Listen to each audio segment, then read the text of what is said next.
시청자 여러분 안녕하십니까? 비온 뒤 상쾌한 아침입니다. 어제 현충일 추념사를 읽는 문재인 대통령을 어떻게 보셨습니까? 제가 읽은 문재인은 왠지 모르게 불안하고 뭔가에 주눅들은 것 같고 자신이 말을 하면서도 자신감이 없는 상당히 복잡한 문재인이었습니다. 얼굴 표정도 경직되어 있고 저는 그런 표정이 문재인의 정신 상태를 나타내고 있다고 봅니다. 제가 결론적으로 말씀드리면 어떤 단순 허언증, 단순한 거짓말 또는 위선 이런 차원을 넘어서 뭔가 상당히 복잡한 공상허언증, 자신이 거짓말을 하는 그 대상을 실제로 진실이라고 믿는 공상허언증, 이것이 좀 더 발전하면 리플리 증후군이 됩니다. 자기가 말하는 그 공상세계 속의 인물이 자기 자신이라고 생각을 하는 리플리 증후군. 또 하나의 정신 상태는 제가 봤을 때는 해리, 공지영 작가가 쓴 소설 제목 해리와 같은 내 안에 또 하나의 인격체가 있는 것, 또 하나의 문재인이 있는 것, 해리. 어저께 보여준 이 공상허언증과 해리 또는 위선, 이중인격, 다중복합체 이런 것에 혼합된 형태는 대단히 불안한 이 모습으로 나타나고 있습니다. 제가 이 섞여 있는 회로판의 일종의 버그 현상, 잼, 이것을 우리가 읽을 수 있는 사례를 제가 좀 설명을 해드리겠습니다. 첫 번째, 국군의 영령 앞에서 한국전쟁 때 희생된 다수가 묻혀있는 그런 국립묘지의 국군 영령 앞에서 한국전쟁의 남침전쟁에 기여한 공로로 김일성으로부터 훈장을 받았던 6.25 남침전쟁 때 북한 정권의 내각, 노동상을 담당을 했던 공산주의자 김원봉을 찬양을 하고 그 김원봉이 주도적으로 활동을 한 광복군이 한국 국군의 뿌리라는 일종의 망언을 했습니다. 이것은 공상허언증 비슷한 것입니다. 자기가 말하는 그 실체, 내가 영화를 보고 영화 암살을 보고 느꼈던 김원봉의 실체, 그 실체가 진실이라고 믿으면서 얘기를 해대는 겁니다. 이것은 다 마찬가지입니다. 일종의 문재인의 영화 컴플렉스. 재난 영화 하나 보고 탈원전 정책을 하는 것, 그리고 뭐 택시 운전사 이런 영화 또는 이런 5.18과 관련된 영화들, 기생충 영화를 보면 문재인이 또 무슨 눈물을 흘릴지 모릅니다. 두 번째, 벌써 6명입니다. 이 문재인의 뇌리 속에 있었던 이 회로판에 숨겨져 있던 공산주의자 파일이 1명, 2명씩 다 기어나오고 있습니다. 벌써 6명입니다. 윤희상, 신영복, 호찌민, 박노해, 손용우, 그리고 김원봉. 그 오랜 시간 자신의 뇌 속에 자신이 일종의 리플리 증후군 비슷한 이런 자신의 실체와 동일시하는 이런 것으로 숨겨나왔던 공산주의자들이 대통령이 된 다음에 마구잡이로 하나씩 6명까지 나왔습니다. 앞으로 10명, 16명, 20명이 될지 모릅니다. 3번, 희한하게 그런 어떤 그 일관된 공산주의적 좌파 성향의 이런 자신의 스타일과 이념적인 방향을 얘기를 하면서 또 동시에 대단히 대한민국 국민을 혼란스럽게 만듭니다. 갑자기 보수든 진보든 모든 애국을 존경한다라는 또 이상한 헌을 얘기를 했습니다. 저것은 대국민 거짓말 아닙니까? 사탕발림 아닙니까? 내년 4월 총선을 앞두고 지난 4.3 보궐선거에 패배를 한 충격, 민심 이반의 쇼크를 받아서 어떻게 해서든지 한 표라도 더 건져보겠다고 하는 일종의 중도로 외연을 확장하겠다라고 하는 일종의 대국민 사탕발림쇼. 아니 도대체 그러면 사드를 반대하는 이 진보를 존경한다는 겁니까? 아니면 사드를 배치해야 된다고 사드 해방구를 비판을 하는 보수를 존경한다는 것입니까? 메가더 장군 동상을 사수해야 된다는 보수를 존경한다는 겁니까? 메가더 동상에 불을 질러댄 반미 극렬주의자들을 존경한다는 것입니까?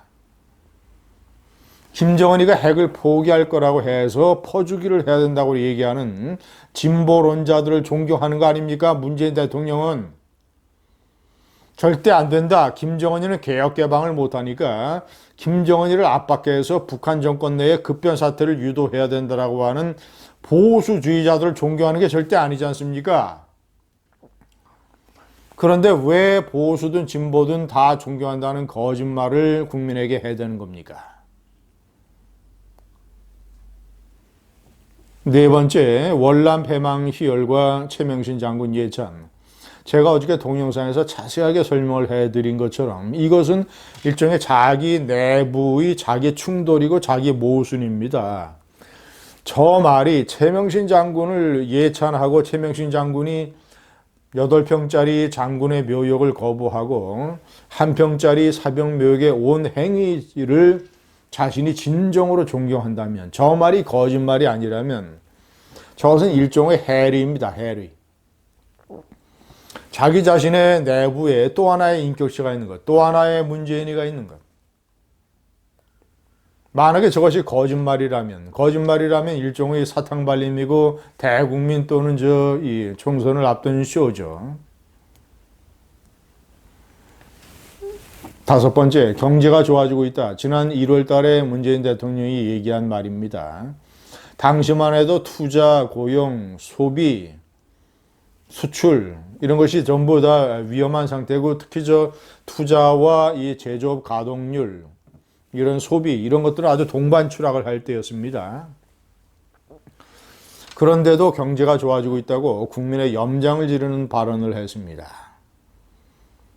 아니나 다를까 지난 1분기에 마이너스 경제 성장률이 0.4%. 그리고 경상주지가 드디어 80여 개월 만에 적자로 돌아섰습니다. 이런 일이 벌어지고 있는데 경제가 좋아지고 있다고 얘기하는 문재인의 멘탈리티. 어떤 불안감에서 오는 공상허언증이 아니겠는가. 실제로 저것은 국민에게 자신의 책임을 모면하기 위한 거짓말을 해대는 차원을 넘어서 정말 그 주변의 간신 같은 참모들이 얘기하는 이상한 통계 자료, 이상한 전망, 이상한 분석, 앞으로 몇 개월 후에 경기가 이렇게 나아질 거라고 하는 일종의 잘못된 기대감, 이런 것에 나는 경제를 좋아지게 만드는 대통령이라고 하는 하나의 환상을 만들어 놓고 그것을 자기 자신이 사실이라고 믿는 공산허언증, 이런 거 아니겠는가? 단순한 허언증이 아니라 공상허언증. 여섯 번째, 천안함 폭침과 북한 인권법, 이 문제를 다룬 문재인의 인격체를 보면 또 이상한 정신 상태가 드러납니다. 천안함 폭침을 2년 반 동안이나 폭침을 부인했습니다. 정치인 시절에. 이것이 진정한 문재인이죠. 그러다가 대통령 선거를 앞두고 표가 급하니까 천안함 폭침을 슬그머니 인정을 했습니다.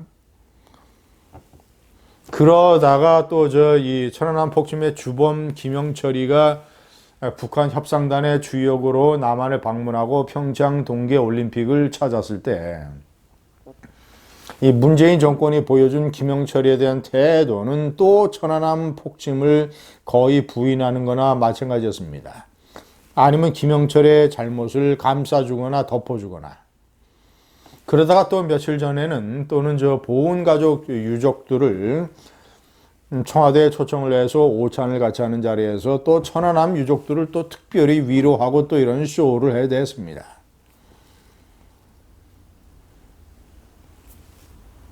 북한 인권법도 마찬가지입니다.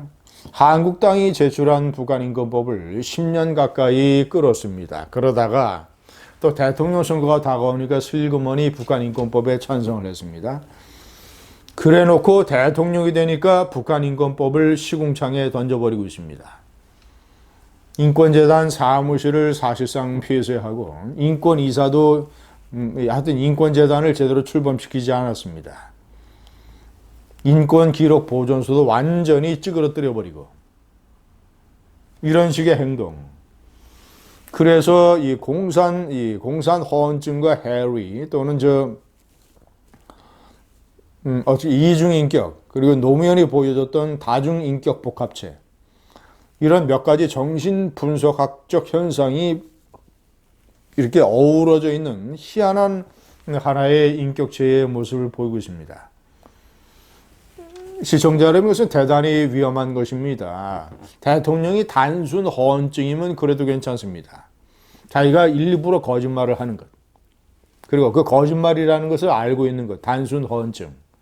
그러나 그 단계를 넘어서 공상허언증, 리플리 증후군, 해리, 다중적 인격 복합체의 상태로 대통령의 정신 상태가 치닫게 된다면, 회로판이 그렇게 엉클어진다면 이 나라의 미래는 지극히 불투명합니다. 대단히 불안합니다.